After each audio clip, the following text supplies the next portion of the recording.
Hello and welcome back to our channel. So today in this video we will be discussing about how you can appear offline in Oculus app.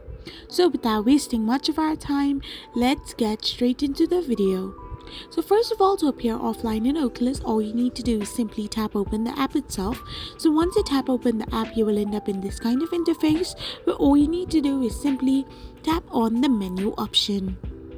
So once you tap on the menu option, you need to now tap on the settings option, and you need to now simply scroll down below and tap on the privacy settings.